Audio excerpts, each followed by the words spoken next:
100 hectare പാടശേഖരങ്ങളിലും 42 hectare കരഭൂമിയിലും ജലസേചനം നടത്താൻ വേണ്ടി 21 വർഷം മുൻപ് തുടക്കമിട്ടതാണ് വയനാട് പനമരം പഞ്ചായത്തിലെ നീർവാരം കല്ലുവയൽ ലിഫ്റ്റ് ഇറിഗേഷൻ പദ്ധതി. കബനിപ്പുഴയിൽ 15 ലക്ഷം രൂപ മുടക്കി മണൽക്കടവ് ഭാഗത്ത് ചെക്കിടാൻ നിർമ്മിച്ചു. വയനാട് ജില്ലാ കളക്ടറുടെ വരൾച്ചാ ദുരിതാശ്വാസ പദ്ധതി പ്രകാരമായിരുന്നു ഇതിന്റെ നിർമ്മാണം.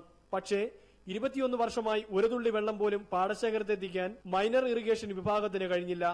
ഏറ്റവും ഒടുവിൽ നീർവാരം പദ്ധതിയുടെ ഭാഗമായ 75 ഏക്കർ നിലം പുൽപ്പള്ളി പഞ്ചായത്തിലെ ദാസനക്കര പദ്ധതിയിൽ ഉൾപ്പെടുത്തി നീർവാരം പദ്ധതി ഇല്ലാതാക്കി.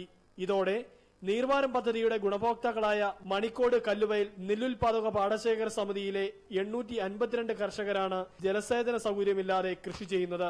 നമ്മൾ 20 വർഷം പിന്നിട്ട് കഴിഞ്ഞു നമ്മുടെ ഈ പദ്ധതിയുമായി മുന്നോട്ട് നീങ്ങുന്നു. അപ്പോഴാണ് അറിയുന്ന ഈ വയൽ നഷ്ടപ്പെട്ട വിവരം. അപ്പൊ ഇത് പാവപ്പെട്ട കർഷകർ അറിഞ്ഞിട്ടല്ല, അത് ആ വയൽ തിരിച്ച് ഞങ്ങളുടെ ഈ പദ്ധതിയിൽപ്പെടുത്തി ഇത് നടത്തുന്നതുവരെ ഏത് തലങ്ങളിൽ വരെ പോകേണ്ടി വന്നാലും പോകാനാണ് ഞങ്ങൾ തീരുമാനമെടുത്തത്.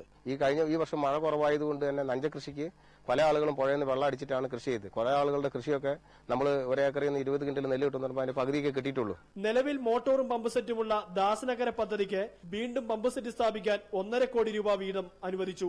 ഇതിനെതിരെ കോടതിയെ സമീപിക്കാൻ ഒരുങ്ങുകയാണ് പനമരം പഞ്ചായത്തിലെ കർഷകർ. Binoy Rajan, Wayanad, India vision.